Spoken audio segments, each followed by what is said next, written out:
Business has its ups and downs, but nothing like this company, which went from $600 a share to under a dollar in just 2 years.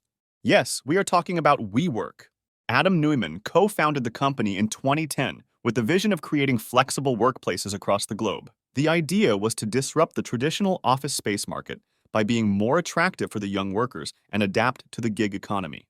And the idea was perceived very well, as the company was able to raise billions from firms like JP Morgan, Goldman Sachs, Fidelity Investments, SoftBank, and so on. Within 9 years of its foundation, WeWork's peak valuation reached $47 billion in 2019. Because of this explosive growth, the company was confident enough to file for going public in 2019. But in those initial papers, it was revealed to the investors that the company had a loss of $1.9 billion in 2018, and so the nightmare begins. The initial IPO valuation was set at about $20 to $30 billion, but as soon as investors started to react to the multi-billion-dollar losses, the IPO valuation was set to $9 billion, which means WeWork's valuation dropped by $38 billion. That is a loss of 81% in just 9 months. And they ended up postponing the IPO with the statement that they needed to focus on their core business and fundamentals, which remained strong. But the market didn't agree with them at all.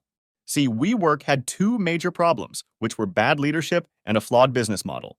The way WeWork made money was by leasing office spaces, making them more attractive and renting it out to the public on flexible terms.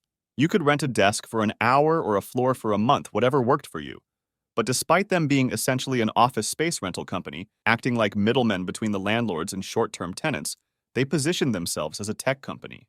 They made bold statements about technology being their foundation in their initial IPO filings.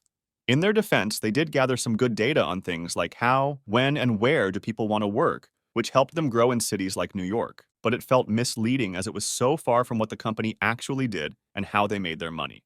To top that, all of this was run by the CEO and co-founder, Adam Neumann. Adam had a very careless and destructive managing style. He initially ordered the company's managers to fire 20% of the staff every year so that it motivates people to perform better, but it ended up creating a very hostile work environment. He was also famous for his lavish spending, where the company was spending millions on private jets and corporate retreats, which felt like Coachella. He was burning cash while being aware of the business losses, but didn't care much, as his investment in the company was the $1 million he got as a marriage gift from his in-laws. This disruptive behavior led to him stepping down from the CEO role and was one of the major reasons of WeWork postponing the IPO.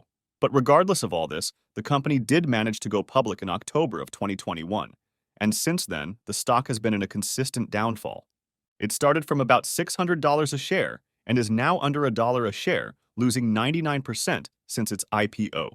The stock was facing being delisted from NYSE as it fell below its minimum stock price requirement of $4 a share. WeWork then announced a reverse stock split where they will combine 40 existing stocks to make one stock, which should increase their price enough to stay on NYSE. But that backfired as investors didn't like the reverse stock split at all, and the stock ended up getting delisted and is now trading on the OTC markets. A bunch of stocks have been able to recover from this situation and get listed on the major exchanges again. But WeWork needs to solve a major problem first.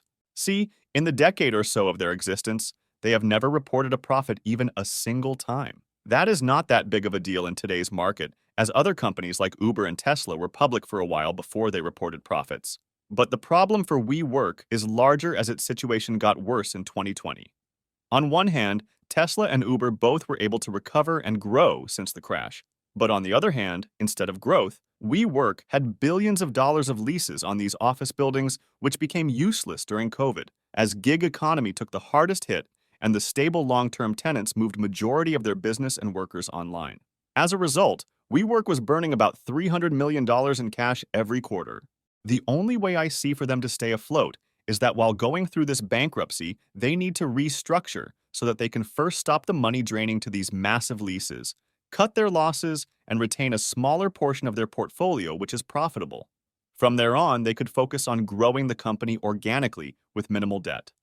Regardless of what happens with the company, this is the perfect example of bad execution and mismanagement of a good idea, which turned out to be the worst startup in decades. Do you think WeWork will survive? Comment your thoughts below, and thank you for watching.